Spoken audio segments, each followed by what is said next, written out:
Web Rádio Fraternidade. É a Web Rádio Fraternidade, a nossa ferramenta de paz. Invadindo ruas, campos e cidades, com amizade, amor, muito mais. É a Web Rádio Fraternidade, a nossa ferramenta de paz. Invadindo ruas, campos e cidades, com amizade, amor, muito mais.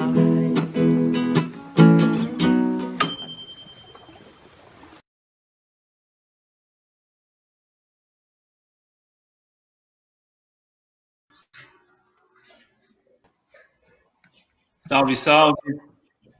Boa noite a todos. Um prazer, uma alegria poder me reunir mais uma vez com vocês e com os amigos que estão aqui hoje comigo, Arthur e Rodolfo, para que a gente possa fazer esse bate-papo, né? Arthur vai fazer uma apresentação hoje para a gente, de mais ou menos uns 30 minutos, e depois nós vamos abrir para uma conversa entre nós e com as perguntas também, respondendo as dúvidas e as perguntas que vierem de todo mundo que está assistindo, que está hoje acompanhando essa conversa com a gente, né? Mas antes de mais nada, eu quero agradecer a Web Rádio Fraternidade, que ajudou na divulgação e está ajudando na transmissão hoje dessa live, e também as instituições que promoveram, né, esse nosso encontro de hoje, que é a Associação Médico Espírita de Uberlândia, a AME Uberlândia, e o CAPO Bezerra de Menezes. O CAPO, pessoal, é o Centro de Apoio a Pacientes Oncológicos Bezerra de Menezes, que é uma instituição sem fins lucrativos, fundada em 2015, na cidade de Curitiba, por um grupo de voluntários, né? E esse grupo de voluntários, então, tinha como objetivo apoiar espiritualmente, emocionalmente, pacientes oncológicos e os seus familiares. Olha que interessante, né? A gente estava conversando disso antes, que os familiares vivem a doença, esses pacientes oncológicos, né, pacientes que estão passando pelo tratamento de câncer, os familiares acabam ficando muito próximos e acabam vivendo também a doença junto com o doente, né? E precisam também desse apoio emocional, desse suporte emocional e espiritual, né? E o CAPO oferece, então, esse suporte tanto aos pacientes quanto aos familiares, independente de crença e religião. Então, é um centro de acolhimento espiritual, esses pacientes, sem fronteiras religiosas. O CAPO surge, então, com esse intuito de suprir uma necessidade de amparo espiritual a esses pacientes, vivendo com câncer, tratando do seu câncer, para apoiar o núcleo familiar também, né? E para oferecer os tratamentos complementares de forma gratuita, que visam cuidar, então, dessa dimensão espiritual do doente, mas importante, sem deixar que os pacientes abandonem o tratamento convencional, porque nós sabemos que o câncer é uma doença complexa, multifatorial, como várias outras, né? Que é causada pela combinação de vários fatores predisponentes. E esses fatores são de várias naturezas diferentes, são de várias dimensões diferentes, né? Existe, obviamente, aquela dimensão biológica, genética da doença, mas também ambiental, alimentar, comportamental e espiritual. E todas essas dimensões precisam ser cuidadas, não só a biológica e a genética. Todas elas precisam ser cuidadas para que a gente olhe o paciente de uma forma integral, não é? E, portanto, o CAPO, então, oferece essas terapias integrativas complementares, onde o foco não é somente esse componente biológico da doença, não é somente o tratamento daquelas células que ficaram um pouco desorganizadas no nosso corpo quando nós temos o câncer, mas também essas outras dimensões da doença, né, com foco, obviamente, na dimensão espiritual. Então, o CAPO hoje tem a colaboração de mais de 50 voluntários e atende, em média, 300 pacientes por mês. O maior projeto hoje do CAPO Bezerra de Menezes é implementar um hospital onde os pacientes serão atendidos gratuitamente através dessas terapias integrativas e complementares não invasivas. O objetivo agora deles é aumentar a capacidade de atendimento com a abertura desse hospital a esses pacientes oncológicos e também às famílias, né? Oferecendo, então, essas terapias complementares quando assim forem indicadas, né? Então, quem quiser saber mais sobre o CAPO Bezerra de Menezes, eu vou deixar aqui o site, o site é capobm.org, capobm.org, quem tiver interesse de conhecer mais, de saber como auxiliar, entre lá no site. Bom, então, Feita essa apresentação inicial, vamos passar então para a nossa discussão de hoje. É uma alegria, um prazer ter novamente aqui comigo o meu amigo Rodolfo Gadia, que é médico oncologista clínico e é o atual presidente da AMI Uberlândia. Boa noite, Rodolfo. Boa noite. Bem-vindo e obrigado por ter aceito o convite para bater esse papo hoje com a gente, não é? E também é uma alegria a gente conhecer hoje e ter hoje conosco o Arthur Valadares, que é palestrante espírita, é colaborador da Associação Espírita Obreiros do Bem e um dos fundadores e coordenadores do NEP, que é o Núcleo de Estudos Espíritas do Evangelho Paulo de Tarso, ambos na cidade de São Carlos. Arthur, boa noite e mais uma vez obrigado por ter aceito o convite para bater esse papo hoje com a gente. Boa noite, Paulo, boa noite, Rodolfo, boa noite a todos os amigos que nos acompanham. Para mim é uma alegria que as nossas reflexões possam ser úteis, possam acalentar o nosso coração e que consigamos aí nos sintonizar com o Divino Médico das Almas. Que assim seja. Bom, então, como eu disse, o Arthur vai fazer essa apresentação inicial.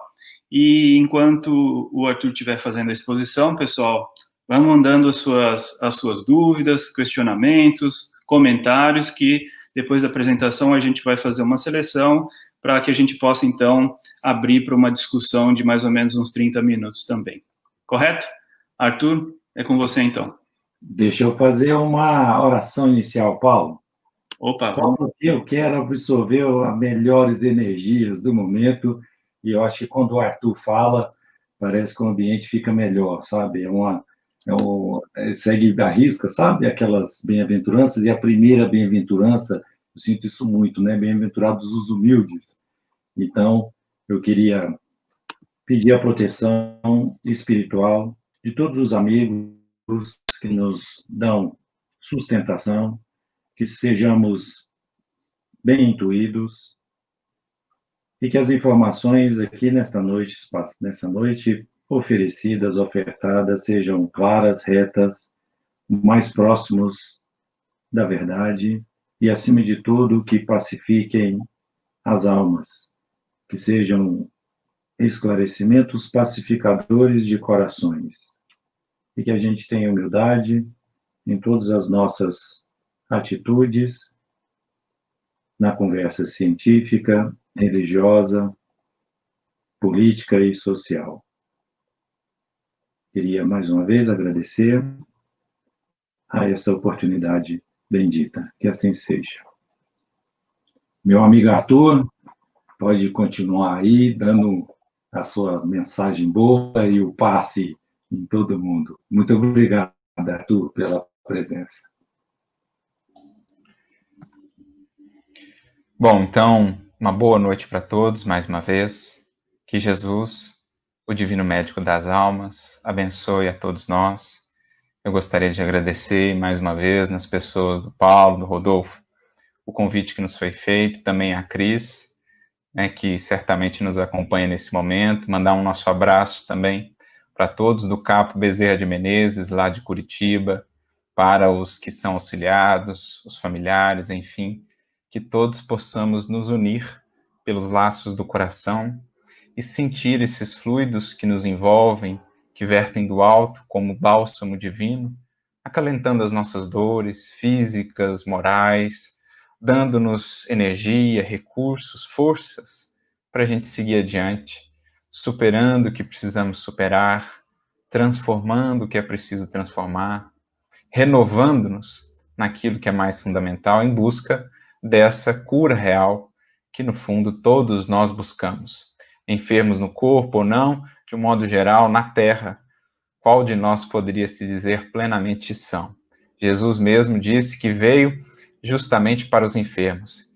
E como dele somos todos necessitados, todos temos aí as nossas enfermidades a ajustar, a lidar, para que possamos avançar no sentido da plena expressão de todos os nossos potenciais, da saúde integral que todos nós buscamos. E foi este justamente o tema, então, que nos foi proposto, conversarmos um pouco à luz da doutrina espírita sobre essa cura real, que vai estar associada, e mais do que simplesmente a um equilíbrio físico, a um equilíbrio do corpo físico, essa cura real que vai estar associada em todas as suas faces, em todas as suas dimensões, potencialidades. É assim que, por exemplo, recorrendo a Emmanuel, no livro O Consolador, na questão 95, quando ele trata da questão da saúde, perguntam a ele sobre qual a diferença aí da visão, da perspectiva material quanto à saúde e da perspectiva do plano espiritual acerca da saúde. E ele então nos dirá que se para o plano material, muitas vezes, a saúde será ainda enxergada apenas como esse equilíbrio dos órgãos físicos ou do corpo material, do ponto de vista do mundo espiritual, ou à luz do espírito, a saúde será entendida como a perfeita harmonia da alma. Portanto, uma vez que nos entendemos como espíritos, em experiência transitória na matéria, com finalidades educativas, a gente começa a acrescentar aí algumas variáveis, algumas compreensões importantes no entendimento desses processos de enfermidade e também numa melhor compreensão do que é a cura realmente almejada, aquele fim a que todos efetivamente visamos. Por isso, nessa mesma questão, Emmanuel ainda vai acrescentar, no que diz respeito a essa saúde, em sentido mais integral, enquanto perfeita harmonia da alma, para a obtenção desta, dirá ele, muitas vezes será necessária aí a contribuição preciosa, dirá Emmanuel, e é interessante a gente analisar essa perspectiva que ele traz.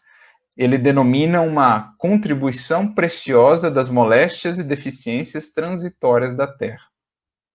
Como a nos dizer, abrindo os nossos horizontes de compreensão, uma vez que não mais nos prendemos apenas nos estreitos limites dos sentidos físicos, da percepção material, abrindo esses horizontes de reflexão, Emmanuel então nos diz que o corpo, ou essas experiências desafiadoras no corpo, moléstias, deficiências transitórias, sempre de caráter transitório, porque na eternidade há de permanecer apenas a saúde, o bem, a plenitude, tudo que ainda se afasta disso, a condição transitória da jornada, essas enfermidades, moléstias e deficiências transitórias muitas vezes estarão a serviço da saúde em sentido mais abrangente.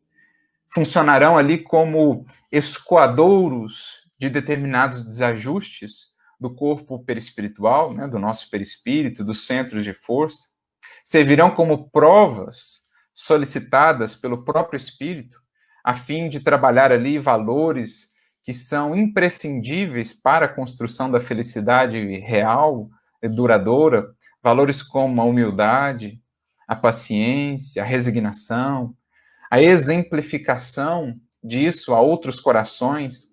Então, muitos espíritos solicitarão provas como esta no corpo físico, a fim de avançarem nesse caminho de depuração, de estabelecimento de bases seguras e sólidas para a construção desse reino de paz e de felicidade, portas adentro da alma. Então, olha como muda a perspectiva a partir do momento em que englobamos na análise do tema saúde essas novas variáveis, ou essa realidade, para muitos ainda desconhecida ou negligenciada, mas que é a realidade mais fundamental da vida, a realidade do espírito, a realidade espiritual. E aí Emmanuel segue ainda no livro O Consolador, nas questões seguintes, 96, 97, falando então da importância de se analisar, se valorizar esses elementos mais fundamentais, esses aspectos transcendentes no que diz respeito às enfermidades, às moléstias que se experiencia aqui no mundo físico, porque caso não se faça isso, o auxílio medicamentoso, o auxílio da terapêutica terrestre não poderá suprir ou não poderá fazer tudo aquilo que, em verdade, cabe, em boa parte, ao próprio indivíduo, movimentando as suas próprias forças íntimas, essa terapêutica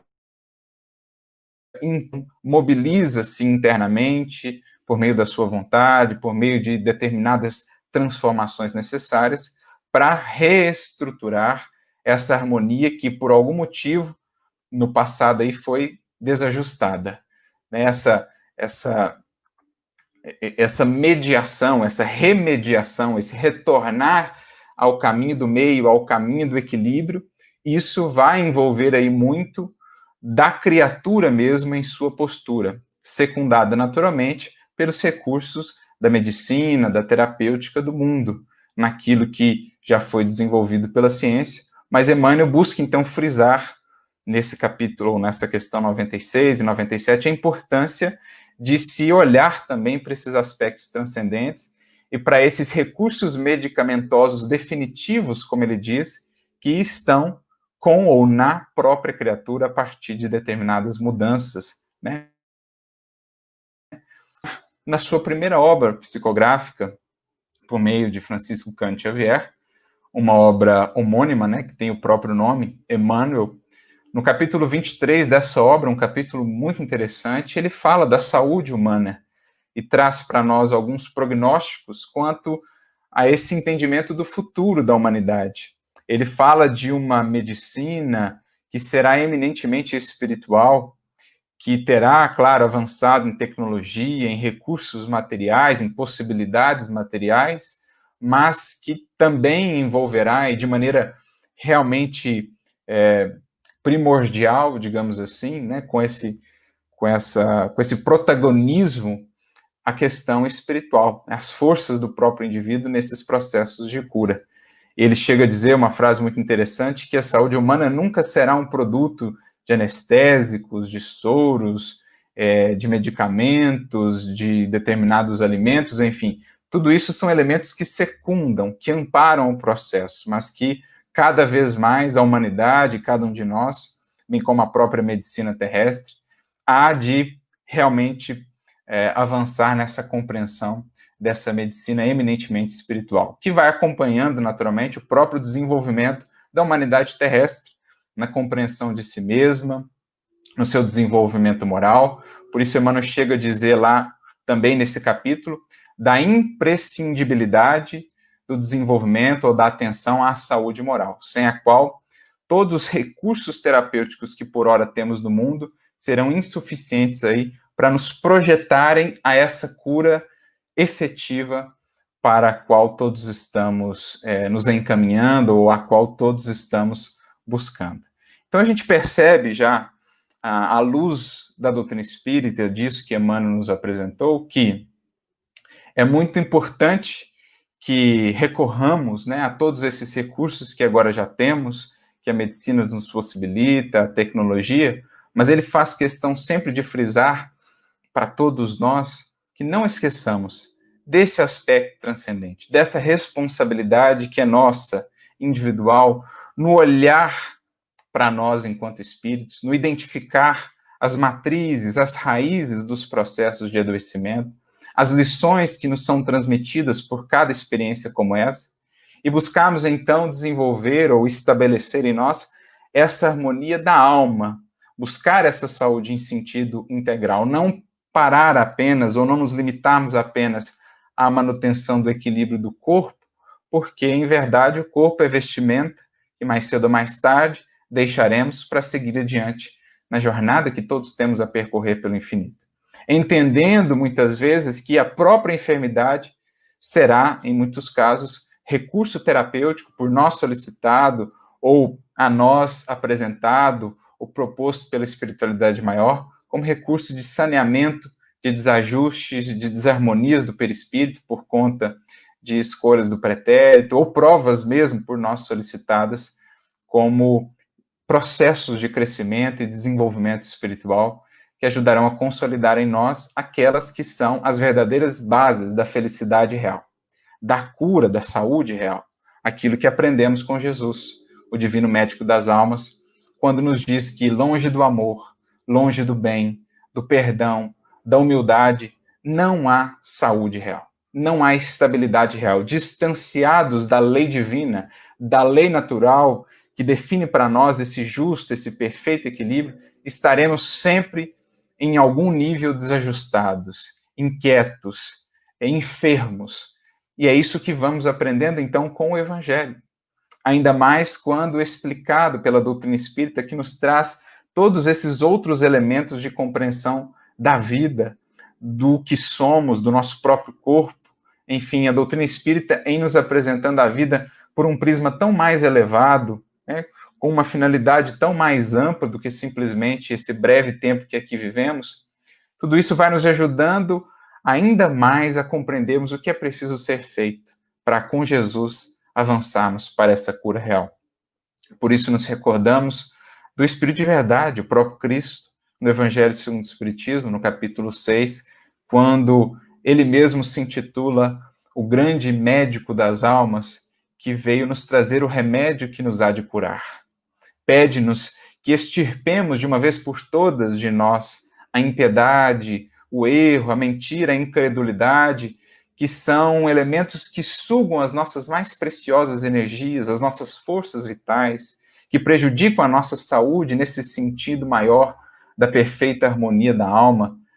E, naturalmente, ele nos apresenta essa terapêutica por meio do Evangelho, que nos propõe aí a humildade, o bem, o amor, o perdão, a compreensão, a paciência, como esses recursos terapêuticos tão acessíveis, gratuitos à nossa disposição, mas que muitas vezes não são por nós utilizados como deveríamos. Então é nesse sentido que a reflexão sobre saúde à luz da doutrina espírita acaba por alcançar a todos nós.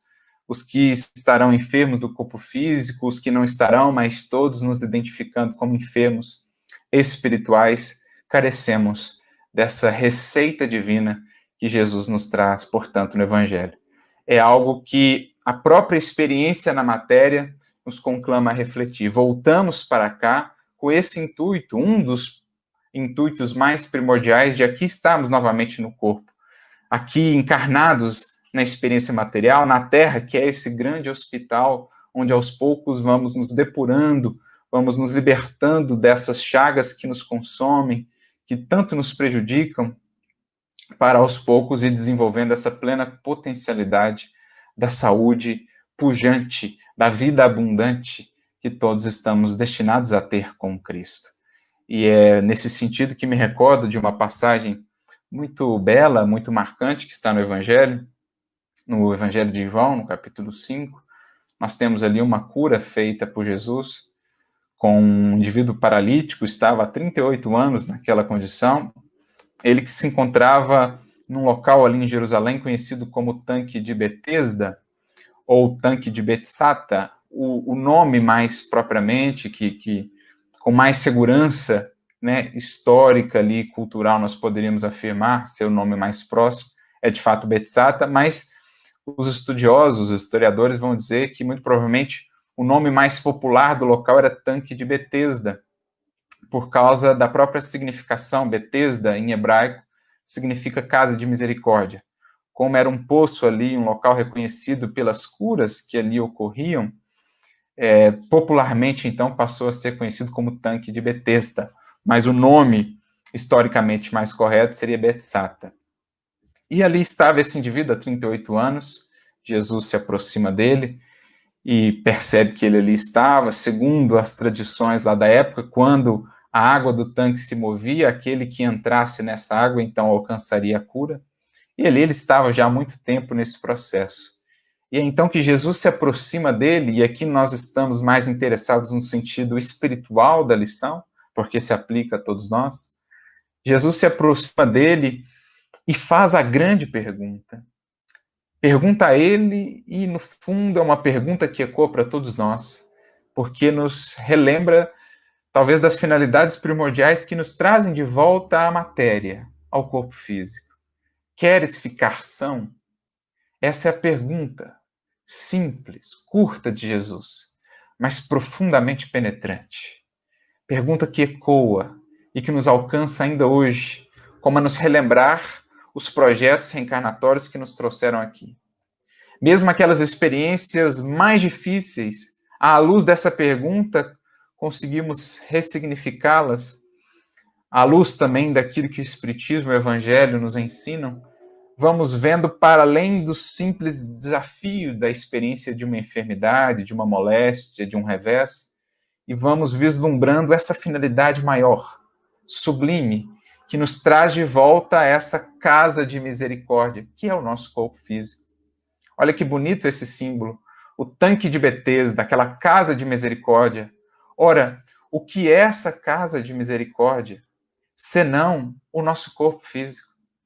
O que estamos fazendo aqui, senão, mais uma vez, usufruindo da misericórdia do alto, que nos permite tomar novamente um veículo material, nos permitindo aprender aqui, conviver com outros corações, aprender com eles, reencontrar laços do pretérito, simpatias para ampliar ainda mais os elos de amor, antipatias para renovar os elos de ódio, de incompreensão. O que é, então, o corpo físico, senão esse tanque de Betesda, essa casa de misericórdia? E a todos esses que aqui estamos, nessa casa de misericórdia, que é o nosso corpo físico, por mais desafios que ele nos apresente aí por conta de determinadas moléstias ou enfermidades, qual não é a grande finalidade ou a pergunta que ressoa a todos nós, senão esta, a de Jesus àquele indivíduo, àquele paralítico que no fundo somos todos nós em algum nível, paralíticos por conta de algum remorso que trazemos do pretérito, de algum desajuste efetuado no pretérito, de algum desequilíbrio implantado por nós mesmos no perispírito, enfim, por algum processo de estagnação que nos levou a essa paralisia, mas que então, pela misericórdia do Senhor, voltamos a essa casa material do nosso corpo, enquanto espíritos, para que atendemos a esse ditame de Jesus que ressoa em nossa consciência. Queres ficar são? E Jesus volta-se a ele. Queres ficar são? E então ele traz uma resposta que é interessante, se pensarmos mais uma vez nesse sentido espiritual. Diz ele que desejaria, mas que não existia alguém ali que o pudesse levar até aquele tanque. No momento em que as águas lá se mexiam, que ele até tentava, mas que não conseguia chegar a tempo. Então é interessante pensarmos nessa resposta, especialmente nesse aspecto, como que uma transferência desse processo de cura. É claro, o próprio Emmanuel frisa nas questões que aqui já trouxemos, do livro O Consolador, lá do livro Emmanuel, claro que vamos recorrer ao auxílio de terceiros, dos médicos, dos psicólogos, dos psiquiatras, da medicação humana, dos instrumentos, das cirurgias, enfim. Mas há uma parte desse processo que não pode ser transferida. E parecia ser um pouco o que o indivíduo fazia, pelo menos nesse aspecto espiritual da sua resposta. Não existe alguém que me leve até lá. Mas Jesus, mais uma vez, volta-se para ele, como a frisar a ele, ou para ele e para todos nós, que há um papel aí que nos cabe, que é justamente o de buscar essa cura real na renovação de posturas. Jesus diz, levanta-te, toma o teu catre e anda. Como a dizer implicitamente, recorra sim ao auxílio de terceiros, mas não esqueça, sem o teu movimento, sem uma parte que lhe cabe, todos esses recursos talvez serão inúteis, talvez não te levarão a esses resultados mais efetivos, a essas finalidades mais reais, né, mais fundamentais da vida. Então levanta-te, toma o teu catre e anda. Jesus como que frisa, marca para aquele indivíduo e para todos nós esse papel intransferível na jornada de cura, que deve passar por essa mobilização da nossa vontade. Levanta-te, toma o teu catre. Ou seja, aprende com as experiências. Aprende com o que esse leito de dor, de angústias está te ensinando. Leva isso consigo. Deixa isso te marcar e te transformar. Não menosprezes essa experiência. Colha o fruto da experiência e ande. Não permaneça estagnado, transforme, vá além, faça uma nova versão, mude o que precisa ser mudado. Então, muito bonita essa perspectiva simbólica dessa cura de Jesus, porque ela remete, então, a todos nós a esse processo intransferível na jornada de cura, secundada, naturalmente, por Jesus, secundada pela medicina terrestre, pelos recursos que o mundo nos oferta, mas que deve contar com esse movimento primordial de cada um de nós na busca por essa harmonia, por esse remediar, voltar ao meio, ao equilíbrio com a lei natural, da qual, por algum motivo, nos afastamos e que nos levou, então, a essa condição. Por isso, mais adiante, o indivíduo já estando curado, Jesus o reencontra no templo e diz: olha, vai e não peques mais, para que não te suceda algo pior. Lembrando que o significado da palavra pecar, o pecado, no original hebraico, por exemplo, né, é desviar do alvo. Como nos dizer que há um alvo, há uma meta, há um caminho do meio, que é a lei natural, a lei de harmonia. Quando disso nos afastamos, é preciso depois remediar, voltar a esse meio, a essa harmonia, esse equilíbrio. Então, quando nos permitimos odiar, estagnar na preguiça, conservar ressentimentos, cristalizar no orgulho, tudo isso são processos de afastamento dessa harmonia, que mais tarde precisarão dessa remediação.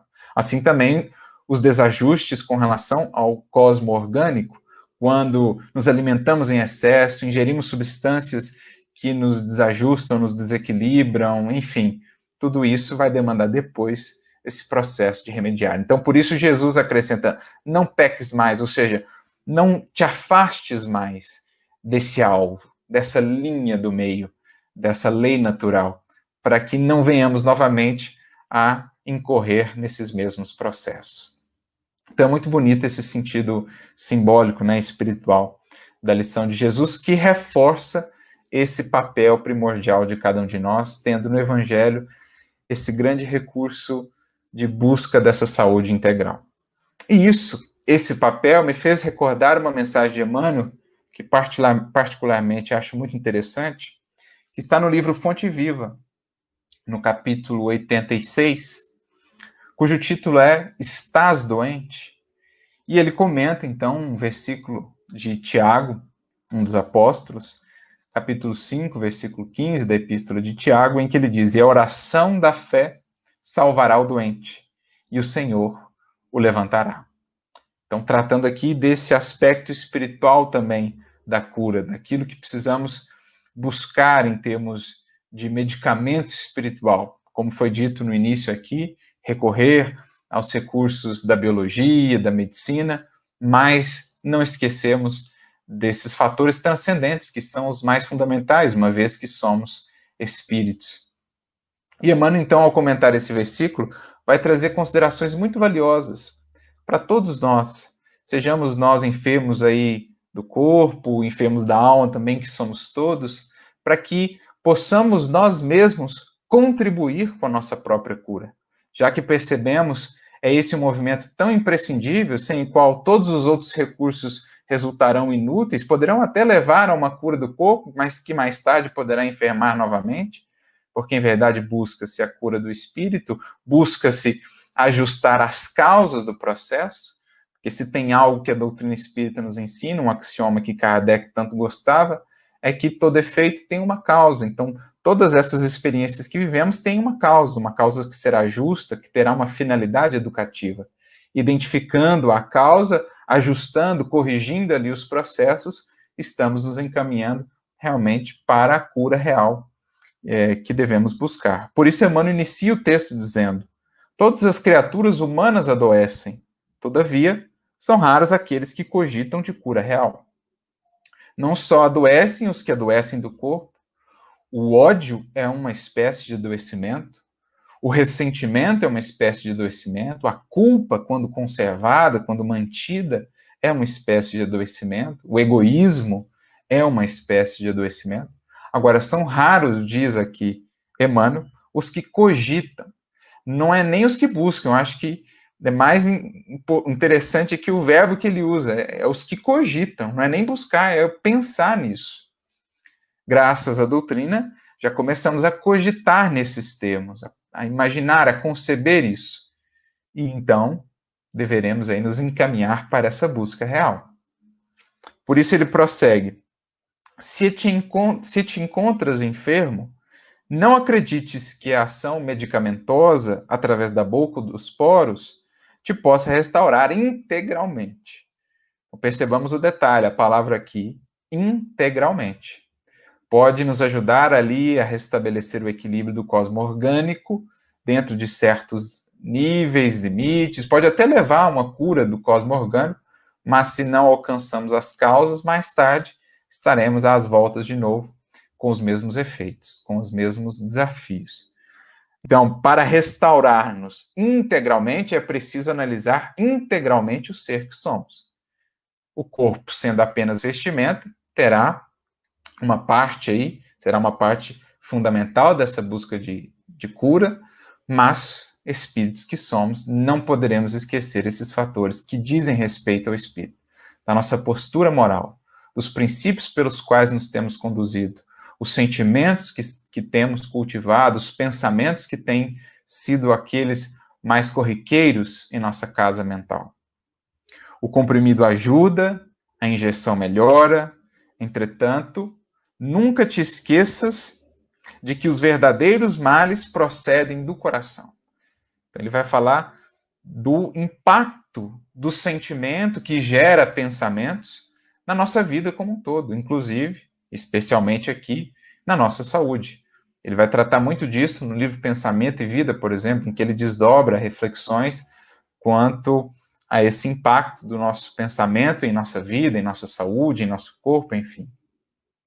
Então, se a gente quer trabalhar em termos de cura real, harmonia perfeita, não poderemos esquecer de olhar com coragem e com humildade esses fatores, estando dispostos aí com Jesus a aplicar esse antibiótico do perdão, por exemplo. Emmanuel assim define o perdão como o único antibiótico mental suscetível de curar aí as infecções do ressentimento nos organismos ou no organismo do mundo. O antibiótico, o bálsamo, o medicamento da caridade, do bem, da humildade, que nos livra de tantas aflições, de tantas angústias, tensões, enfim. A mente é fonte criadora, prossegue Emmanuel. A vida, pouco a pouco, plasma em torno de teus passos aquilo que desejas. Por isso me recordo aqui de uma outra mensagem de Emmanuel, no livro Pão Nosso, capítulo 51, intitulada Socorre a Ti Mesmo, em que ele vai trazendo vários exemplos dos cuidados para com o corpo, mas também cuidados para com o espírito, digamos assim. E ele conclui essa mensagem dizendo, olha, consagra-te à própria cura, isto é, busca todos os recursos que a medicina terrestre já oferta, né? Tenha esse zelo para com o seu corpo. Mas não te esqueças, prossegue ele, da pregação do reino divino aos teus órgãos. São vivos e educáveis. Olha que interessante isso. Pregação do reino divino aos nossos órgãos. E não somente em sentido material, no equilíbrio que devemos ter para com o corpo, na alimentação, nos cuidados da saúde material, mas também em sentido espiritual, no cuidado com as nossas forças, com os nossos centros de força, com as nossas emoções, com o nosso corpo perispiritual que registra tudo o que pensamos e sentimos, como Kardec mesmo vai tratar no livro A Gênese, na parte dos fluidos, capítulo 14. Leon Denis também vai falar muito disso. Então, esse cuidado, né, são vivos e educáveis. E aí ele conclui, sem a purificação dos pensamentos e sem que a vontade conduza o seu organismo para o bem, todos os recursos exteriores, todos os medicamentos e etc., acabarão resultando na inutilidade. Poderão até levar a uma melhoria do cosmo orgânico, mas em sentido maior, né, nos grandes fundamentos da vida, ainda estaremos com o mesmo problema ali, que mais cedo ou mais tarde virá à tona mais uma vez. Por isso ele continua, de que vale a medicação exterior se prossegues triste, acabrunhado ou insubmisso? De outras vezes, pedes o socorro de médicos humanos ou de benfeitores espirituais, mas ao surgirem as primeiras melhoras, abandonas o remédio ou o conselho salutar e voltas aos mesmos abusos que te conduziram à enfermidade. Lembrando de Jesus, não tornes a pecar, não te afastes novamente dessa linha de equilíbrio que a lei natural nos traça, que a voz da consciência nos apresenta. Mantenha esse foco, mantenha esse compromisso. Como regenerar a saúde se perde longas horas na posição da cólera ou do desânimo? E aí, mais adiante, ele prossegue. O desalento, por sua vez, é clima anestesiante que entorpece e destrói. E que falar da maledicência ou da inutilidade, com as quais despendes tempo valioso e longo em conversa infrutífera, extinguindo as tuas forças. Então, veja, a maledicência, o desalento, a tristeza sempre presente ali, a cólera, o desânimo, a insubmissão, ou seja, a rebeldia, né, a revolta, tudo isso são elementos que nos afastam desse estado de harmonia que buscamos. E são elementos para os quais os antídotos nós os encontraremos não nas receitas do mundo propriamente, mas na receita divina do Evangelho. É buscarmos alguma maneira ali de sermos úteis, ainda que impossibilitados de nos mover, podemos ser úteis exemplificando a paciência, a confiança, a fé, fazendo bem de maneiras tão singelas, enfim, nos dedicando realmente a meditar sobre a vida, sobre o que precisamos mudar em nós. Tudo isso são maneiras de colaborarmos com a nossa própria cura. Recorremos aos mananciais da oração, a uma mensagem tão bonita do Padre Eustáquio, né, um grande espírito reconhecido pela Igreja Católica como beato, né, que seria um estágio anterior aí da canonização, que foi reconhecido por ter feito muitas curas. Ele traz uma mensagem muito interessante no livro Instruções Psicofônicas, chamada Oração Curativa, em que ele fala dos benefícios da oração quando sincera nos processos de cura, de renovação aí do espírito. Enfim, Emmanuel prossegue. Que gênio milagroso te doará o equilíbrio orgânico se não sabes calar, nem desculpar, se não ajudas, nem compreendes, se não te humilhas para os desígnios superiores, nem procuras a harmonia com os homens. Então, o que poderá fazer o Cristo, ou mesmo o Pai Criador por nós, se não encontrar em nós essa abertura? As comportas do coração abertas, para que a gente possa realmente deixar fluir tudo aquilo que nos adoece e renovar o vaso da alma, o vaso das emoções e do sentimento. Por mais se apressem socorristas da terra e do plano espiritual, em teu favor, devoras as próprias energias, vítima imprevidente. Se estás doente, meu amigo, acima de qualquer medicação, aprende a orar e a entender, a auxiliar e a preparar o coração para a grande mudança. Desapega-te dos bens transitórios que te foram emprestados pelo poder divino, de acordo com a lei do uso, e lembra-te de que serás, agora ou depois, reconduzido à vida maior, onde encontramos sempre a própria consciência. Foge à brutalidade, enriquece os teus fatores de simpatia pessoal, pela prática do amor fraterno. Que medicamento não é amor, não é o amor? Dos mais valiosos, por vezes tão negligenciado. Busca a intimidade com a sabedoria, pelo estudo e pela meditação. Não manches teu caminho. Serve sempre, trabalha na extensão do bem. Guarda a lealdade ao ideal superior que te ilumina o coração e permanece convicto de que se cultivas a oração da fé viva em todos os teus passos, aqui ou além, o Senhor te levantará. Claro, aproveitando aí o nosso impulso de sorregimento pessoal na busca dessa cura real. Que possamos, então, nessas considerações iniciais aqui que trouxemos, meditar a todos nós, né? São considerações que alcançam a todos nós. Que tipo de busca realmente temos tido nessa casa de misericórdia que é o nosso corpo, que nos permite mais uma vez facear a vida aqui na Terra, com as lutas, desafios e aprendizados que nos propõe. O que temos feito dessa ocasião? Será que realmente temos buscado atender àquela pergunta de Jesus, quando lá aquele paralítico de Betesda indagou: queres ficar são? Que cada um de nós possa encontrar essa resposta em si, que ela seja um sim, e que façamos esse movimento, então, de levantarmos, soerguermos pela renovação moral com Cristo, porque, então, certamente, os recursos terapêuticos do mundo e do mundo espiritual estarão colaborando conosco nessa caminhada, nessa jornada de cura que pode se dar, talvez não aqui no corpo, mas que certamente se dará em algum momento aí de nossa jornada espiritual.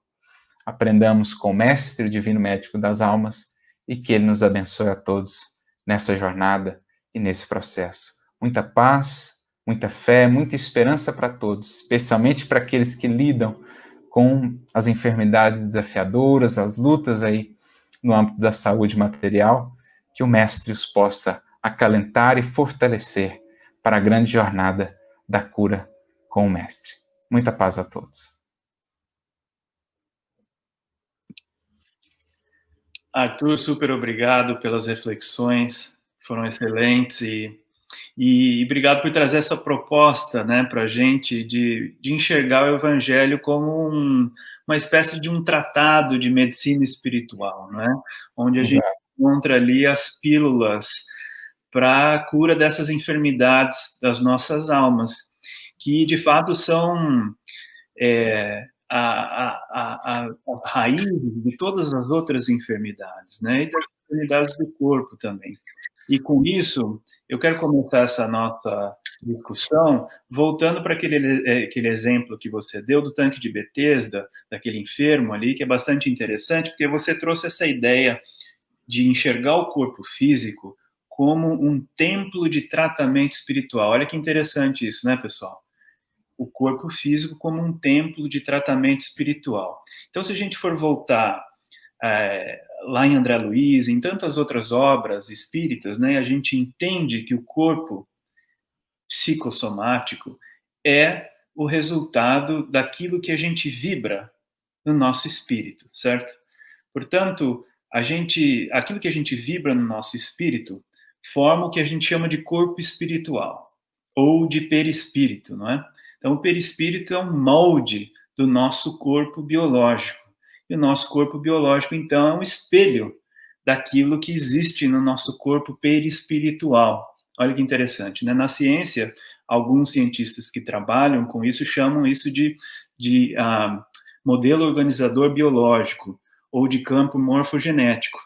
Ou seja, é um corpo espiritual que nós não conseguimos enxergar, é de matéria que nós não conseguimos, é uma matéria também, mas é uma matéria mais etérea do que o corpo físico, que a gente não tem acesso a ele, mas ele é o resultado daquilo que a gente vibra nas nossas mentes, no nosso espírito. E, portanto, o nosso corpo físico, o corpo somático, é o reflexo disso, né? E André Luiz diz pra gente, em Evolução em Dois Mundos, que a gente carrega no nosso corpo espiritual, no nosso perispírito, zonas de predisposições enfermiças. Olha que interessante isso, né? Então, todas essas nossas doenças da alma, como Arthur nos trouxe, a intolerância, os vícios, as paixões inferiores, né, a ganância, bom, todas essas doenças da alma, elas acabam, em conjunto, se refletindo no nosso perispírito, que então formam essas zonas de predisposições enfermiças, né? Então, essas zonas de predisposições são como verdadeiros borrões do nosso perispírito, que são formadas por essas nossas doenças, enfermidades da alma, né?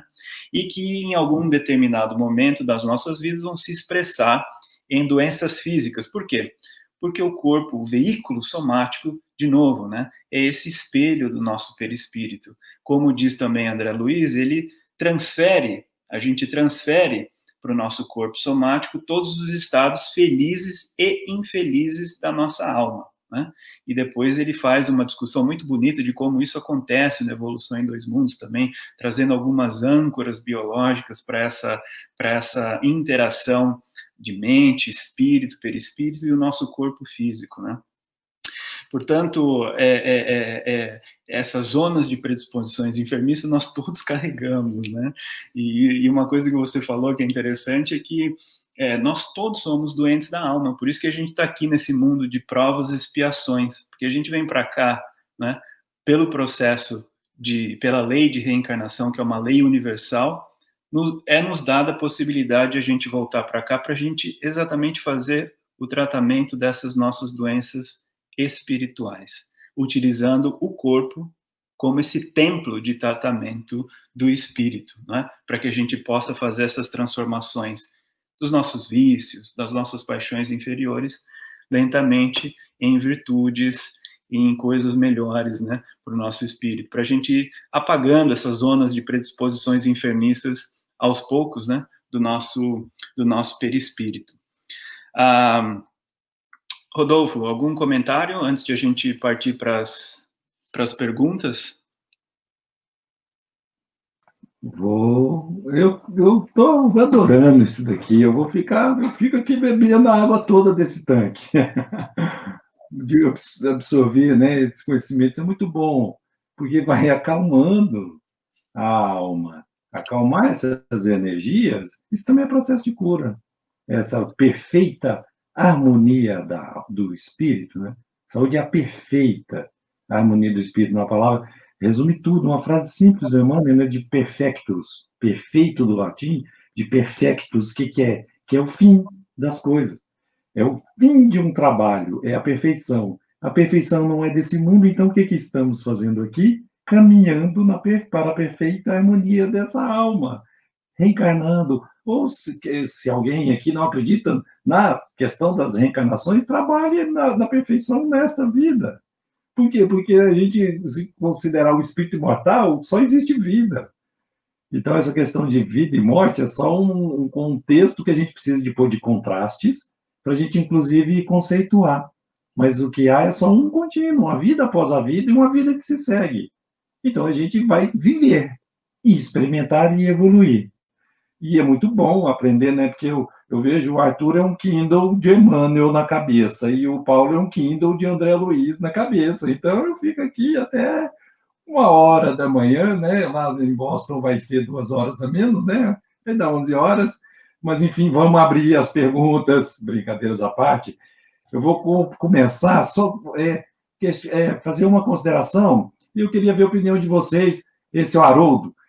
Haroldo, boa noite. Aí é um amigo nosso da AME aqui, de Uberlândia.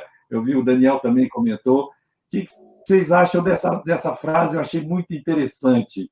Ele fala, Joseph Gleber fala que a doença é a desconexão da criatura com o Criador, né?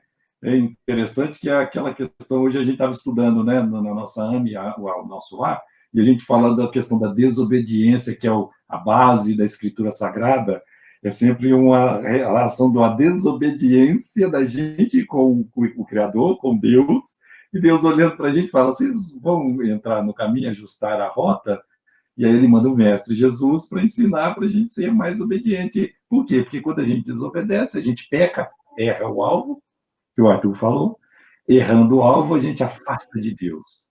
E morre, porque o fruto do pecado, do errar o alvo e a desobediência, que é a morte. Isso está em toda a sequência da Bíblia. É tão interessante a gente analisar isso. E vem doenças, simplesmente para a gente ajustar rotas, tratar o espírito, limpar, né, essas zonas de condições enfermiças nos núcleos de potenciação que o Dr. Jorge André, um psiquiatra, nos primórdios estudiosos, né, dos ensinos médicos espíritas, fala que entra na conexão lá do nosso DNA. Eu queria só ver a complementação de vocês dois dessa frase e depois eu vou selecionando umas perguntas aqui. Arthur, primeiro. Isso me lembra um pouco, eu gosto muito de uma resposta de Paulo no Livro dos Espíritos, né, na questão 1009, quando ele começa a mensagem dizendo assim que gravitar para a unidade divina, eis o fim da humanidade. Eu gosto muito dessa frase, porque acho que ela sintetiza tudo. Então, a lei divina como esse centro em torno do qual nós deveríamos gravitar, que é muito do símbolo lá do Gênesis, que o Rodolfo lembrou também, né? Lá da desobediência, né, primária lá de Adão, aquele símbolo do voltar as costas para a lei divina. Isso gera um desajuste, né, uma desarmonia. E o movimento de volta é esse movimento de cura, né? De restauração, de remediação. Então, é mais ou menos o que Paulo vai tratar nessa questão. Inclusive, ele vai falar do pecado também, na questão 1009.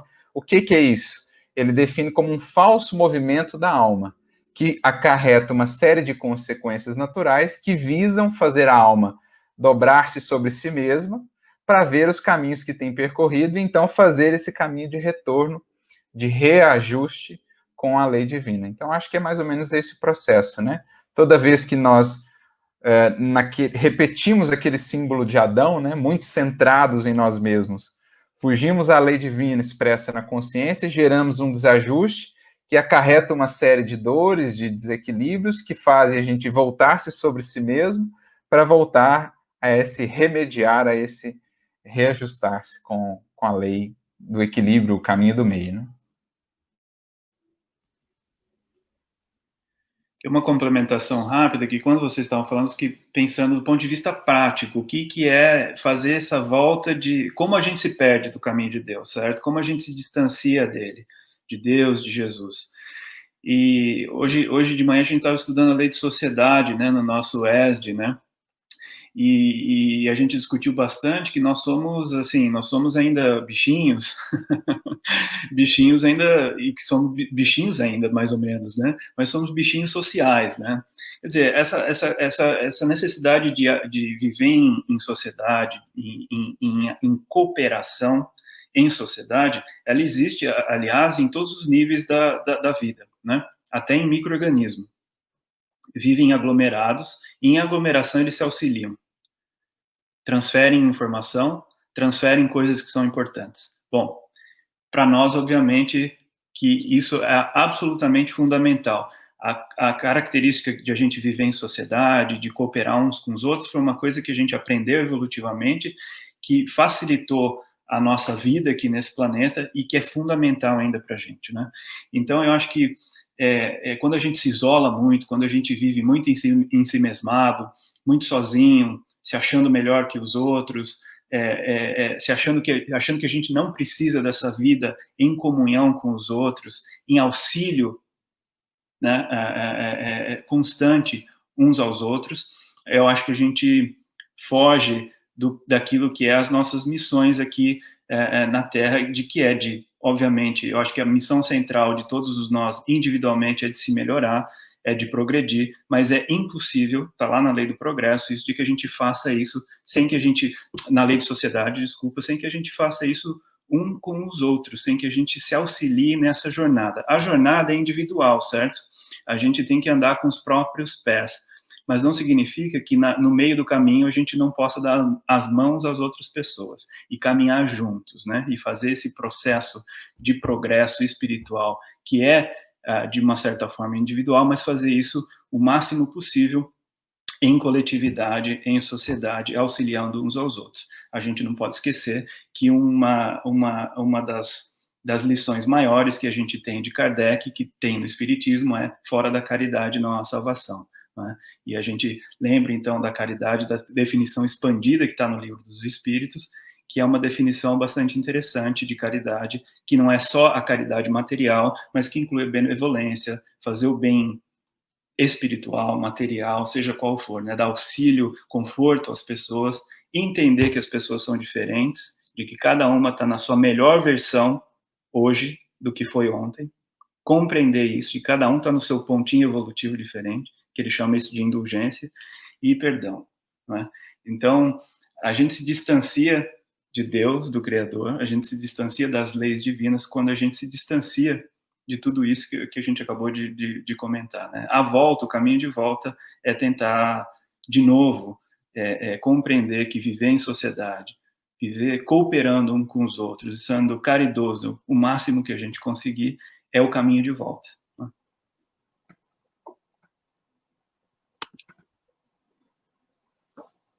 Aí, Arthur, pergunta do Daniel Rosa de Assis, lá de Goiânia.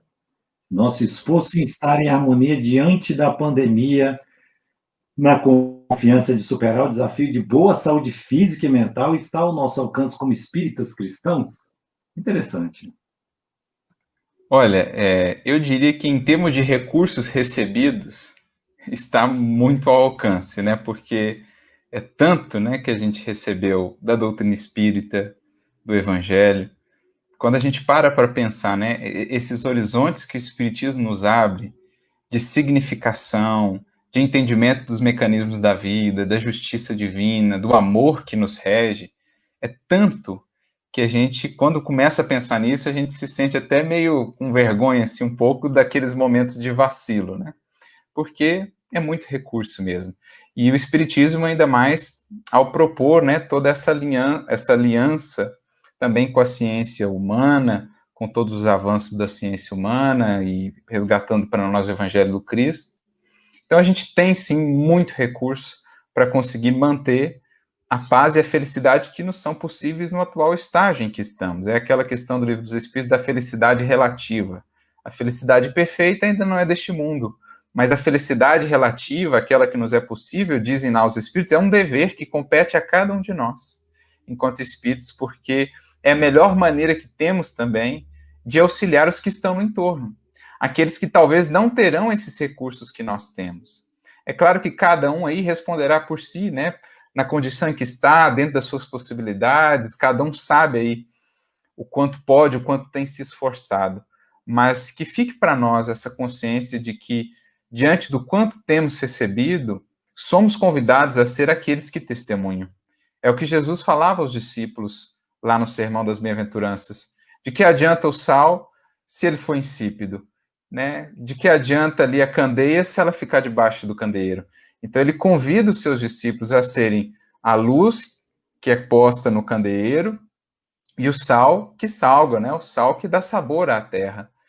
Então que a gente possa fazer brilhar a luz da esperança, da fé, da confiança, da consciência, né?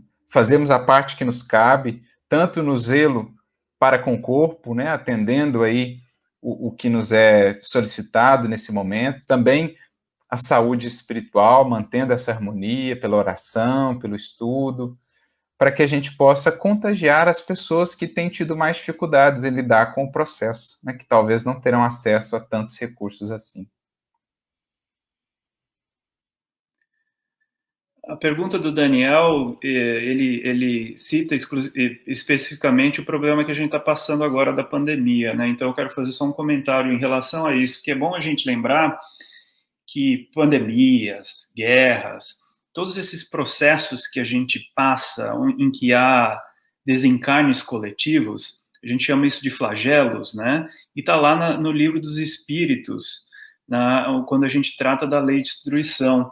E a lei de destruição, ela é lei divina, que serve como uma espécie de catalisador do progresso, não é? E, portanto, esses problemas sempre existiram. Pandemias, por exemplo, existem desde quando a gente começa a viver com mais proximidade aos animais, quando a gente passa lá daquele estágio paleolítico, né, que era o estado da pedra lascada, para o da pedra polida, que é o neolítico, a gente começa a ver na história das doenças infecciosas um aumento de doenças, né, infecciosas. E depois disso a gente começa a ver pandemias enormes, assim, né, durante todo o início da formação das civilizações, né. Essa não é a primeira pandemia, e eu sou microbiologista, né, trabalho com doenças infecciosas. Não será a última, viu, pessoal? Essa não será a última pandemia que a gente vai ter no mundo nessa escala que a gente está vivendo agora. Isso não é para desesperar ninguém, mas é para voltar lá para o Livro dos Espíritos, lei de destruição. Isso a gente entende que faz parte, de novo, do nosso progresso. Poderia ser de um jeito diferente? Kardec pergunta isso. Poderia, só que a gente coletivamente ainda não escolhe o caminho correto, certo? Se a gente escolhesse o caminho correto para fazer um progresso mais acelerado, nós não passaríamos, talvez, por esses problemas. A maior parte desses flagelos acontecem como resultado das nossas imperfeições, das coisas que a gente faz aqui, como uma reação a essas marcas antropogênicas que a gente deixa no planeta, né? Que são várias, né? Pandemias, em geral, também são, porque essas pandemias virais geralmente começam como zoonoses, né? Ou seja, são vírus que saltam né, de hospedeiros animais para o humano. E só fazem isso porque a gente vai ali e desrespeita o ambiente deles. A gente mata além do que precisa, a gente invade o habitat, o ambiente onde esses animais vivem, né? Bom, eu estou falando isso porque a gente pode, então, com certeza, encontrar dentro da nossa doutrina um acalento para isso, de a gente saber que está tudo sob controle, certo? Veja, Jesus é o guia espiritual, governador espiritual desse planeta, não é? A gente está passando agora por um processo de transição planetária em que ele está lá no leme ainda, certo? Bom, eu acredito que ele sabe o que ele está fazendo. E os espíritos superiores que auxiliam ele também sabem o que eles estão fazendo. Muito porque eles aprenderam com outros espíritos de mesmo nível que eles, que já passaram, certo, por processos de transição em outros planetas. Vamos lembrar que a gente é um planetinha de uma constelação, né, e que existem alguns milhões de constelações no nosso universo. Portanto, outros planetas já passaram por o que a gente está passando agora, né? Então, a gente precisa voltar a respirar, voltar à doutrina, lembrar que está tudo sob controle, de que esses flagelos humanos existem, sempre existiram, e vão continuar existindo enquanto a gente não nos transformarmos moralmente. Uma hora vai parar de existir quando essa transformação for realmente presente aqui na Terra, né? Quando a gente conseguir fazer essa transição para um mundo onde a moral seja mais presente, né? Que a gente consiga vencer essas nossas paixões, que a gente consiga vencer esses vícios. Por enquanto, eles ainda vão existir. E, de novo, faz parte, né? Faz parte da lei divina, a destruição. Ela é importante para que a gente possa catalisar os nossos processos de transformação, né? Tudo concorre para o bem das coisas, porque Deus é bom o tempo todo. Quando o Arthur falou do sal, o sal da terra, aí a gente vai lá na Bíblia, né? No Evangelho de Mateus, capítulo 5, vós sois o sal da terra. Isso é uma ordem, uma afirmação do Cristo, do Mestre. Vós sois a luz do mundo. Eu acho que essa pandemia também, né, respondendo a pergunta dele, exige mesmo a harmonização. A harmonização em tudo, inclusive na culinária, no equilíbrio da vida, no equilíbrio das suas roupas, no equilíbrio do seu consumo, do consumo do planeta, no consumo das coisas e nas relações de você com você mesmo, harmonia. E você com você mesmo, você com o seu meio, você com os seus familiares, você com a sua espiritualidade, com o seu sagrado. Todo mundo tem uma necessidade genética pré-estabelecida para transcender. E aí, muitos vão atrás de moléculas diferentes, drogas, listas ou deslistas, para transcender. Há possibilidades de fazer essa transcendência, esse contato com o transcendental de maneira mais harmônica. Eu acho que a mensagem dessa pandemia vem para a gente tentar equilibrar, porque o sal da terra, o sal em excesso estraga a receita, mas o sem sal em qualquer receita não funciona.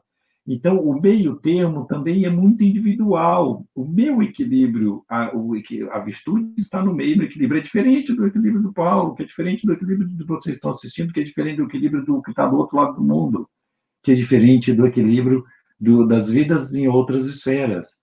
Só que é interessante que cada um procura se estabelecer no equilíbrio das relações, a harmonia das relações. Mesmo porque, quando o Paulo fala que não vai haver o fim de pandemias, porque esses são movimentos, né, da lei de destruição em prol da lei do progresso. Todas as leis, elas trabalham muito intrinsecamente colaboradoras uma da outra, de todas aquelas as leis, né, do Livro dos Espíritos. Vamos voltar no tempo, em 1233, por aí. Imagina a gente numa pandemia, onde a pessoa tinha um ataque de febre, ou tremia um pouquinho, sentia uma dor, uma tosse, de repente saía pústulas, a pele ficava toda preta, eu escarrava sangue, tinha os bubões, que são os linfonodos, inchavam, às vezes eles supuravam, estouravam, e as pessoas morriam rapidamente, faziam aqueles acessos, sepsemia, infecção generalizada, e morriam e iam empilhando os corpos. Quase tem números aí, né, de quase 2/3 do continente europeu de não sabíamos dos invisíveis, do mundo invisível, né? Que é o mundo invisível que hoje a gente descobriu pelo microscópio. Não sabia que veio de navios do Oriente, China, de ratinhos que tinham as pulguinhas no ratinho, que dentro da pulga tinha uma bactéria que o Paulo conhece bem, que chama Yersinia pestis, que por conta de uma agressão do ambiente, isso em 1233, pessoal. Será que a gente está aprendendo a lição? E aí tinha muito lixo, não tinha um controle sanitário, numa Europa medieval, o ratinho desceu dos navios e as pulgas proliferaram de maneira absurda, desequilibrada, porque é todo o reflexo da desarmonia interna, é a desarmonia do ambiente, e as pulgas picavam a gente e passavam essa bactéria. Você viu a sequência de colaboração, mesmo que destrutiva, para o aprendizado de várias espécies vivas nesse planeta.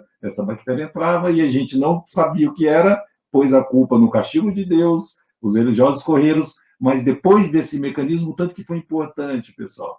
Por quê? Porque ele derrubou um sistema econômico, iniciou o mercantilismo, iniciou os burgueses, quebrou o sistema feudal, a ciência afastou um pouco da igreja, a gente teve a primeira crise de que nem tudo é sagrado ou tem que resolver no sagrado. Onde que eu quero chegar? Pandemia tem que respeitar a vigilância sanitária, as autoridades sanitárias, vamos atrás da vacina, porque senão estava um monte de gente nos centros tomando água fluidificada, tomando passe, o pessoal estava nas igrejas tomando água fluidificada, água benzida, e o pessoal estava nos cultos evangélicos tomando a unção do Espírito Santo e curando do coronavírus. Todos os templos fecharam, porque é o da terra, o que é da terra é da terra. André Luiz fala isso bem claro, estamos encarnados, então nem tanto lá, nem tanto aqui. Pessoal que está em tratamento do câncer, foque, confiança, serenidade, foca no tratamento convencional. É amargo o gosto da quimioterapia, mas é amargo a experiência para vencer um mal maior. E trabalhe no tratamento alternativo convencional complementar.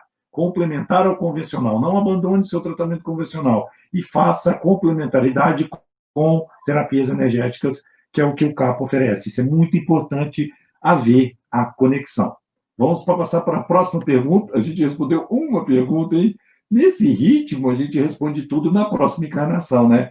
Mas eu sei que o Arthur tem também um período, e não vamos explorar muito a questão do tempo, a gente faz um e encerra com uma outra, tá? Essa é uma pergunta boa, que é feita, eu vou deixar abrir com o Arthur aqui já. Um dos propósitos maiores da doença do corpo é purificar o perispírito, o espírito, é do Douglas Campos. Pergunta clássica, né? E é muito interessante, sempre estar reforçando, né? Olha, eu me recordo, né, do Evangelho segundo o Espiritismo, lá no capítulo 5, nós temos aquela parte muito conhecida, em que Kardec trata das causas anteriores das aflições, ou das causas atuais das aflições. E um axioma que a gente até citou, que Kardec muitas vezes cita, é que todo efeito tem uma causa.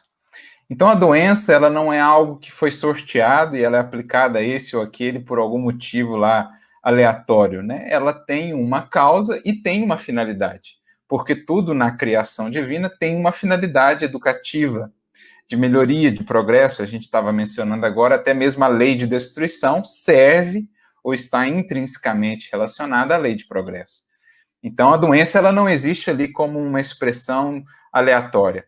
Ou ela tem uma característica, digamos assim, mais expiatória, ou seja, ela é consequência de um desajuste do pretérito, de algum desequilíbrio feito lá atrás, que ficou registrado, então, no corpo psicossomático ou perispiritual, que depois se imprime no corpo somático, como o Paulo disse, né, esse espelho da nossa alma, ou ela tem um caráter provacional, ou seja, foi uma solicitação do espírito, ele pediu aquela experiência para testemunhar ali, num determinado contexto, a paciência, a resignação, a fé, enfim. Sempre vai ter uma causa que é justa, uma causa que atende ali a um propósito e uma finalidade educativa.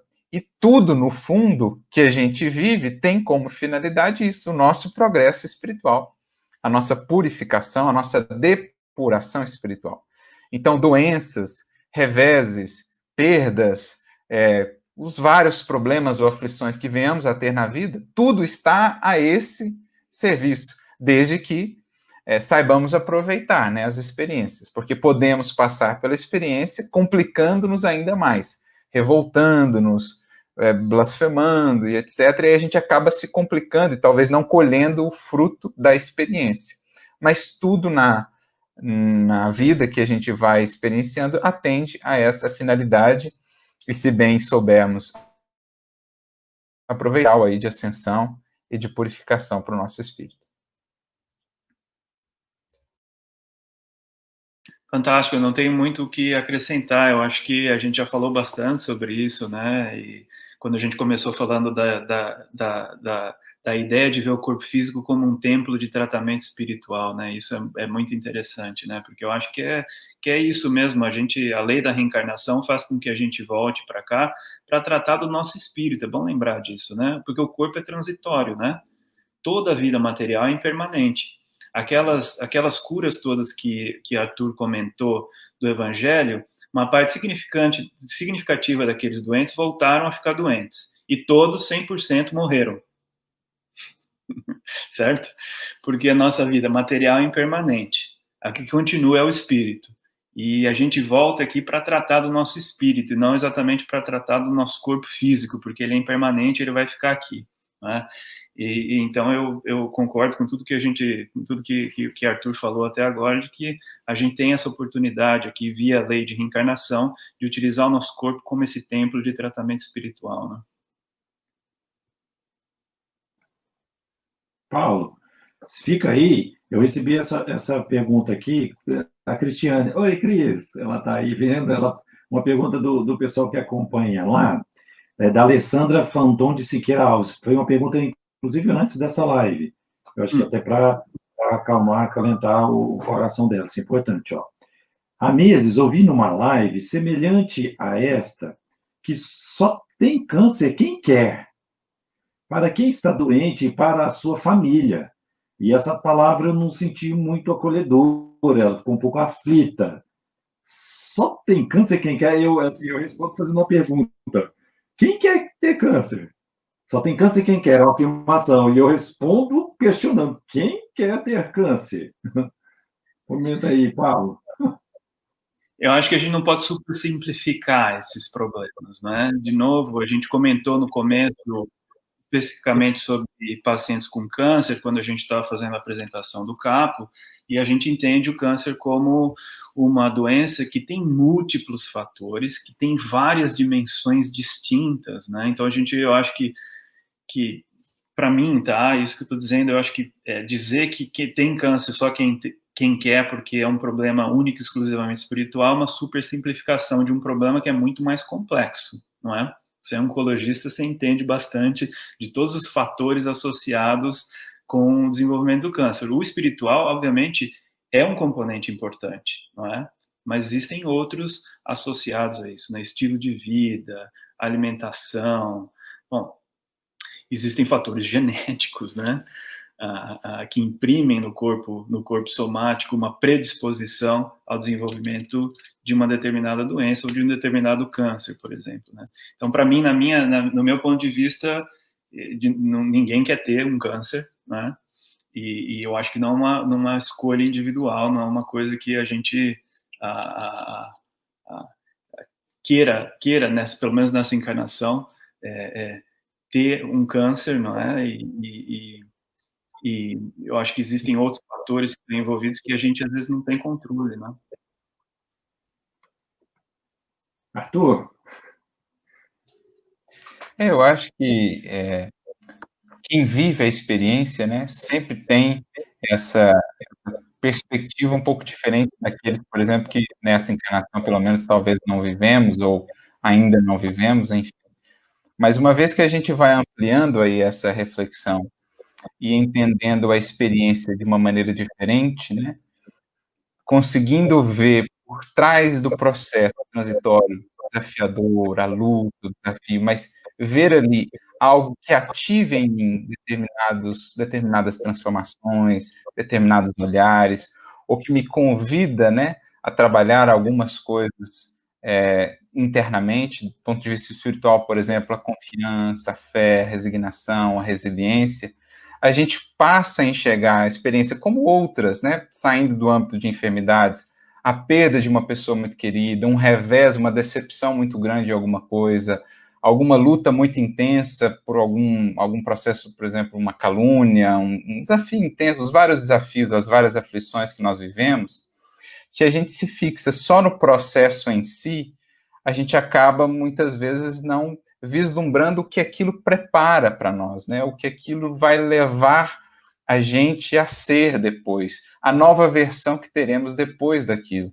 Eu me lembro da mensagem que eu gosto muito do Evangelho segundo o Espiritismo, agora eu esqueci o espírito, mas é item 24, né? A desgraça real ou a infelicidade real, dependendo da tradução do Evangelho segundo o Espiritismo que se pegue, é Delphine de Radin, é o espírito.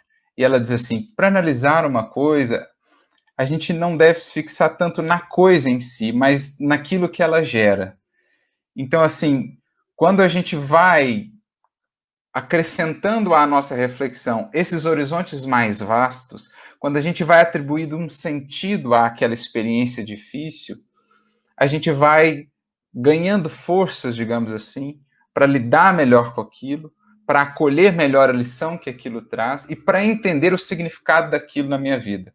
Uma vez que eu entendo que o amor é que rege a vida e que tudo o que nos acontece há uma causa, há uma justiça e há uma misericórdia operando, eu passo a lidar com a experiência, por mais difícil que ela seja, com um novo olhar, uma nova perspectiva. E isso é interessante porque a gente vê em muitos dos espíritos, né, no mundo espiritual, que passaram por duras provas. Eu me lembro aqui do caso da Cipriana, que está lá no livro No Mundo Maior, né, que é um caso muito bonito, o relato da vida passada dela e a maneira como ela se refere às lutas que ela viveu, que não foram poucas, ela que teve hanseníase, se não estou enganado, na última encarnação, e passou por duras provas familiares. A maneira como esses espíritos falam depois das experiências que viveram é muito interessante, porque eles falam delas com uma gratidão, com assim, olha, muito obrigado pela experiência, por mais difícil que ela foi, o que ela me levou a ser. Então, assim, a gente imagina a luta que seja viver isso diariamente para a família, para aquele que passa, mas aí a gente também vê o quão grande é a misericórdia divina que nos dá esses recursos, tanto da medicina terrestre como da medicina espiritual, né, do conhecimento espiritual, para trazer para nós tanto significado, tanto sentido, tanto horizonte para a nossa vida, que o que antes parecia incontornável ou insuportável passa a entrar no rol das experiências pelas quais mais tarde a gente agradecerá e a gente poderá realmente ver o quão benéficas foram no sentido das lições que deixaram, das marcas que deixaram no nosso espírito, marcas de melhoria e de renovação. Então, que Jesus abençoe e fortaleça a todos aqueles que vivem essas provas, no caso do câncer, ou tantas outras, né, enfermidades que existirão, ou provas as mais diversas, com Cristo, ou nele, como dizia o apóstolo Paulo, naquele que nos fortalece, tudo é possível. Você falando em fortaleza aí, né, Arthur? A minha complementação a essa resposta, assim, eu vou até aproveitar e pegar uns conhecimentos um pouco do Arthur, né? Ele é doutor em engenharia mecânica, né? Defendeu o doutorado esse ano. E aí, Arthur, para fazer o aço tem que ser forjado em altíssimas temperaturas e pressão. Você bate no minério lá de ferro, você tira ele da rocha, já dói, né? Depois você põe ácido, você põe temperatura, se derrete para formar uma liga, depois ainda tempera com nióbio agora, né? Para fazer uma liga mais maleável, enfim, não vou entrar em muitos detalhes, né? Mas onde que eu quero chegar é o jeito que a gente, às vezes, escolhe antes de reencarnar uma situação difícil dessa para forjar, fortalecer e tornar o nosso corpo espiritual de aço. Eu acho que essas doenças vêm para a gente sentir um pouco na pele e limpando, então enfrenta e trabalha a resiliência, trabalha a resignação com harmonia e pegue a doutrina espírita ou qualquer outra religião, pegue ela e use como um corpo adaptativo, um corpo religioso dentro desses processos crônicos e graves, são muito interessantes, porque isso te dá tolerância para enfrentar dificuldades. Desculpa, Arthur, eu te interrompi. Não, só complementando, você falou do forjar, né, da têmpera, né? Tem até essa palavra que a gente usa muito, né? Têmpera, é o aço temperado, né? E o que é esse processo? Você pega o aço e para dar características ali de muita resiliência a ele, de muita resistência, você submete ele a um choque muito intenso de temperatura, geralmente, né? Que é o processo que a gente chama de têmpera. Você aquece muito ele e depois dá um banho de óleo ou em água, aquilo forma uma casca ali ao redor, que é o que a gente chama de têmpera, que dá uma resistência tremenda à abrasão, muita resistência ao impacto, que é o aço temperado usado, por exemplo, para grandes demandas, né? Cargas muito intensas. Então, assim, nós, enquanto espíritos, precisamos também de têmpera. E por isso os choques da vida, eles vão nos dando essa têmpera, né? Porque espírito superior é casca grossa, né? Não é de cristal. Espírito superior é diamante, né? É forjado aí nessas têmperas da vida e por isso são capazes de... Você pensa num Paulo da vida, né? Você pensa na Cipriana aí que eu citei, é só com muita têmpera para suportar esses choques, né? Estamos chegando ao fim, é tão bom, dá vontade de ir ficando aqui, né? Mas vocês falam, né? Se tiver algum compromisso, viu, Arthur? Fala aí para a gente. Eu recebi aqui uma frase para comentar, essa frase do pessoal da Web Rádio Fraternidade. E fala que é interessante, ó. Devemos cuidar do corpo humano como se fosse viver eternamente. Devemos cuidar do nosso corpo humano como se a gente fosse viver eternamente. Cuide do corpo como se você não fosse morrer. E do espírito como se você fosse desencarnar amanhã. Emmanuel, o que você entende disso? Olha, ele mudou o mindset aí, hein? Ele deu uma... Cuida do corpo como se não fosse morrer, do espírito como se fosse morrer amanhã. Olha que legal. Comenta pra gente. Eu lembro do Chico, né? Quando perguntaram para ele se ele tinha medo da morte, e ele até brincou, né? Que não tinha medo, mas que também, né? Se puder desencarnar o mais tardar possível, né? Porque é essa consciência do quanto vale estar aqui, né? Encarnar, às vezes a gente não para pensar em quanto se projetou para a gente voltar aqui, em quantas conjunções que o mundo espiritual teve que fazer, quantos espíritos eles tiveram de aproximar, talvez quantos anos nós esperamos por essa oportunidade. E aí a gente chega aqui e não cuida desse corpo, né? Não tem para com ele o devido zelo, volta, como André Luiz, por exemplo, né? Antecipadamente, ainda que num processo aí de um suicídio indireto, por causa dos excessos, dos desequilíbrios. Então, assim, é um vaso extremamente valioso para a gente menosprezar. É uma oportunidade muito preciosa para a gente não valorizar ao máximo, né? Viver até o último instante que seja possível. A gente vê o Chico lá, né, o Divaldo, aí, quantas moratórias, né, vai estendendo o tempo para aproveitar até o máximo aí que o corpo pode dar. E, por outro lado, é muito bonita a complementaridade dessa frase, né? Viver ou cuidar do espírito como se fosse desencarnar amanhã. Porque, efetivamente, nós não sabemos, né? Quando é a passagem de volta. Pode ser hoje, amanhã. Então, é preciso que vivamos de tal maneira que estejamos prontos a ir. Eu me recordo de uma historinha que é atribuída a Francisco de Assis. Conta-se que certa feita um frade se aproximou dele, né? E ele estava cuidando ali de umas flores, de um jardim, e perguntou a ele o que ele faria se descobrisse que morreria amanhã. Hoje era o último dia de vida dele. O que ele faria? E diz então que ele responde: nada, eu seguiria aqui cuidando das plantas do meu jardim. E o que ele queria dizer com isso? Que ele era um espírito que já vivia de tal modo pronto, que já cultivava, assim, com tanto esmero os valores do espírito, que se sentia preparado. Fosse hoje, fosse amanhã, ele já estava com a bagagem pronta, porque já valorizava com tal esmero esses valores do espírito. Então, acho que essa é bem uma filosofia de vida para nós. Valorizar tanto quanto possível a encarnação, zelar pelo corpo, aproveitar ao máximo, mas também sem nos prendermos. Vivemos com essa consciência de que, a qualquer momento, podemos ser chamados a deixar tudo e estarmos prontos, com a bagagem pronta, para deixar tudo e seguir, né, na jornada da imortalidade.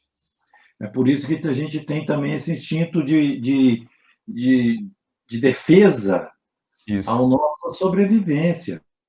Então, pessoal, lute pela vida até o fim. Está com doença crônica grave, câncer, metastático ou outras doenças, vá, trabalhe e lute, faça os seus tratamentos e lute, proteja a sua vida até o fim, porque isso tudo faz parte de uma grande programação espiritual, que às vezes a gente, nesse momento de luta e aflição, a gente não tem tanto acesso.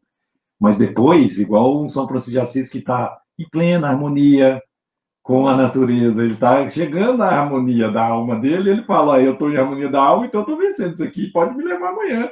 Eu vou continuar vendo as borboletas, só que no plano espiritual ou aqui.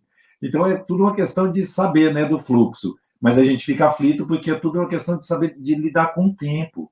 No fundo, a gente não tem medo de morrer. A gente tem medo de lidar com o tempo, porque chegou um aviso para a gente quando doença grave, fala, agora está chegando o seu fim. A gente fala, não, deixa eu ver mais um pouco, porque eu deixei, cabulei a aula espiritual tal, eu vim com a missão tal, e aí, de repente, abre tudo e fala, meu Deus, eu não posso ir agora. Eu só trabalhei, eu preciso de mais tempo. Toda a nossa luta é em relação a trabalhar de maneira mais equilibrada e harmônica com o tempo. O que você fala para a gente, Paulo, disso? Olha, você sabe que, quando vocês estavam falando aqui, eu fiquei pensando também nessa dádiva que é, né, a gente ter esse corpo, esse templo, que é um grande presente, que a gente tem que reverenciar, não é? Toda a vida, na verdade, deve ser reverenciada, né? E é um instinto que a gente tem, e a gente nasce com ele, que é um instinto de preservação, né? É tão forte isso dentro da gente, porque, de fato, é mesmo um grande presente, né? A gente está aqui encarnado, como o Arthur lembrou, eu não consigo nem imaginar, talvez, quantas vezes eu pedi para estar aqui agora, nesse momento, porque eu não tenho essa lembrança, mas eu devo ter pedido muito para estar aqui neste planeta, nesse momento de transição, nesse momento passando por tudo que a gente está passando, porque eu tenho aprendido muito com tudo isso, muito, muito. E talvez eu acho que eu não tenho lembranças de encarnações passadas, mas com certeza é uma que eu estou aprendendo, assim, o maior número de lições possíveis, principalmente porque eu entrei em contato com a doutrina espírita dessa vez, né? Então, é um grande presente a gente estar aqui, né? Voltar para o corpo físico e poder trabalhar nos nossos defeitos, fazer os resgates que a gente precisa fazer, que só podem ser feitos aqui. Então, a gente tem que cuidar muito bem desse veículo, e é interessante nessa frase que é cuidar muito bem para que a gente viva o máximo possível, só que está pronto para desencarnar amanhã. Vocês estão prontos para desencarnar amanhã? Eu acho que eu não estou ainda, eu queria corrigir mais coisas, né? Por isso eu preciso estender a minha estadia aqui o quanto eu puder, o quanto for possível, porque eu acho que eu ainda tenho mais coisas para corrigir aqui e mais resgates para fazer que eu só posso fazer aqui, né? Bom, eu acho que a gente vai se encaminhando para o fim, né, Rodolfo e Arthur? Vamos encaminhar. Vamos fazer considerações finais. Ótimo. Eu falo depois e depois o Arthur finaliza para a gente. Eu só quero agradecer, na verdade, a presença de todos e todas que estão aqui acompanhando a gente, fazendo comentários, enviando perguntas, e também agradecer a vocês dois, Arthur e Rodolfo, por esse papo que a gente bateu agora, tão gostoso e tão edificante, né? Quero fazer um convite a todo mundo para, mais uma vez, entrar no site do Capo Bezerra de Menezes, é capobm.org. Aqueles que tiverem interesse em saber mais sobre os trabalhos do Capo, sobre esse projeto desse hospital para atender pacientes oncológicos e os seus familiares e de forma gratuita, não é, dar esse suporte espiritual e também oferecer esses tratamentos integrativos e complementares. capobm.org, capo é capobm.org. Passo para vocês. Só gratidão mesmo, muito bom esse momento. Eu encerro, hoje a gente está bíblico, né? Mas é forte nessa palavra. Aí tem uma passagem de Paulo, de Tarso, né? Não teria como, na sua Epístola aos Coríntios, no capítulo 6, que ele descreve lá em versículo 19, ele descreve bem tácito, bem claro. Ou não sabeis que o vosso corpo é templo do Espírito Santo, que está em vós? Está. A gente está. O corpo está no Espírito. Não é nosso, porque ele complementa. E que recebestes de Deus. Então, a gente tem que cuidar bem disso aqui, ó. Isso aqui é templo mesmo, sagrado para a nossa evolução, porque isso volta para a Terra, volta para o pó. Isso é empréstimo do planeta Terra, empréstimo de Deus. Isso é infinito também, viu?